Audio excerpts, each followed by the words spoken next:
The IDC saw the rights to host the World Cup as a tremendous opportunity for employment and acted accordingly. It started the 2010 funding unit in 2004. The construction funding unit was started in 2006, and the decision was then taken to merge two existing strategic business units into the 2010 and construction SBU. Focusing on emerging entrepreneurs who are involved both in construction and anything that is to do with 2010, this SBU has a current book value of 100 million rands. But the person heading it up, Sikhele Sikakane, believes within 5 years the figure will be closer to 1 billion rands.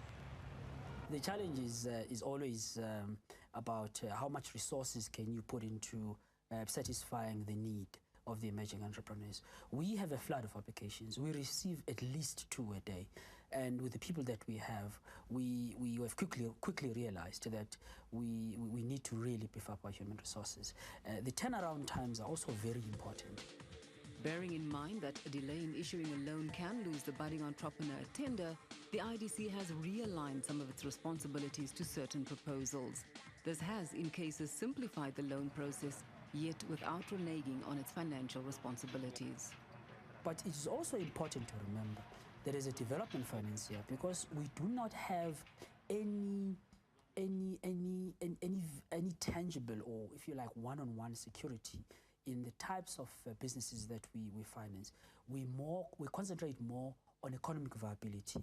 It is important that we look that much more in depth into any business in our due diligences, including visiting the sites, and sometimes it's various sites at which the business operates, and that can take some time. BEE is also a priority, particularly in line with what the construction charter, which was signed last year, seeks to achieve. Now, that the empowerment, in my view, goes to more than just black or broad-based black economic empowerment. It also touches on gender equality. We need to look at empowering women to also enter into this industry. And we've seen quite a few very interesting proposals, some of which we funded within that space as well. The construction industry is rated as a high-risk environment. New entrants have a hard time with commercial banks. Many would never have got their businesses up and running were it not for this unit of the IDC. One such person is Tembi Mnisi Mtwa, who is now in the construction business. Using money from a pension payout and the profits of a cleaning company that she had started, she then took on her first building project. Her business grew, but she hit a snag. She needed capital, and the banks were not willing to come to the party. As I grew, I then approached IDC because I had other dissatisfaction from the other bank. And IDC was willing to look at my profile and look at my history, my credit rating, and they had to take a process which they call due diligence, where they check everything about your company, besides your creditability and all that stuff. In the case of Buitsoko road surfacing, the need for bridging finance in the form of an overdraft from a commercial bank made his business non-viable. And the managing director, Dr. Philip Makume, turned to the IDC for help. In this market, when you put an invoice to the clients, it's either between 30 and 60 days. So you had to look for somebody to do it. And the only person or the only institution that came to our aid in 2004, after 6 years of being frustrated in this type of business, was the IDC, who then availed facilities, and those facilities were revolving credit facilities and also performance guarantee facilities. And it was the same with Morris Ramatapa, the MD of Sunrise Electrical. He self-financed his first business, built his own offices, and then hit the usual snag. To grow, he needed capital. We went to the bank, but because the company was so small, the bank declined all our requests. We did not get any assistance from the bank.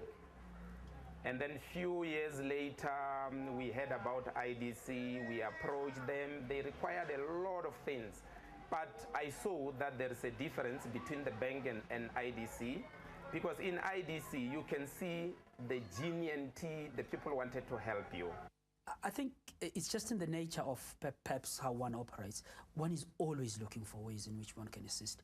One is always looking for ways in which we can provide better access to finance, better rates to finance, better schemes for people to access finance.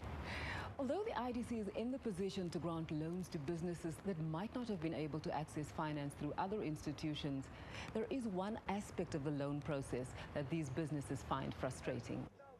The difficulty that it's what, sometimes you use what they have given you to use per annum, or at a given period, the terms are X amount that can be used. Then you go over the limit.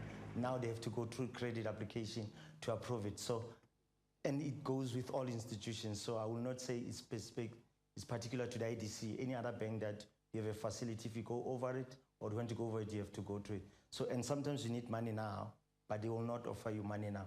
You have to go through that same system of applying why you want to increase your facilities. Sometimes it's a frustration, but in business, we have to accept its reality. This unit now encourages its clients to apply for a revolving credit facility, which would last between 12 and 18 months. The IDC is also in the process of ranking its clients into categories, where, for instance, existing clients would get a more rapid response to their proposals than they would have had in the past, with one major strength of these loans being not only the finance itself, but the continuous financial mentoring that each applicant gets. The financial support that I'm getting from them, to me, it's part of mentoring, because I'm able to approach projects, big projects now, knowing that I don't have any financial hurdles. As you know, most SMMEs, especially PE companies, the main barrier is finance. Even if you can get a big tender today, you won't be able to start because you don't have any financial backup. I can say that they are also my financial mentors. Our first business plan was, not up to scratch. Then they said, no, go and correct, and whatever we corrected, and eventually we were given a facility by IDC.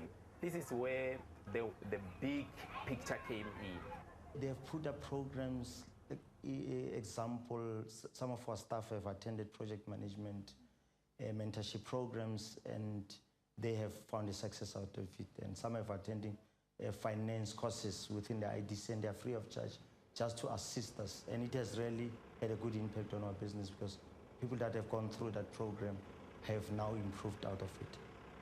But this institution can only be there for its clients if they do their homework, and this is not always the case. The one thing that stands out in my mind is preparedness. I think there's a lack of thorough research that covers all the aspects that you need to cover in either growing your business or starting a new business. I often say to entrepreneurs, don't do this for the IDC. Do it for yourself. This is your Bible. This is what is going to guide your business from now to 5 years or 10 years from now.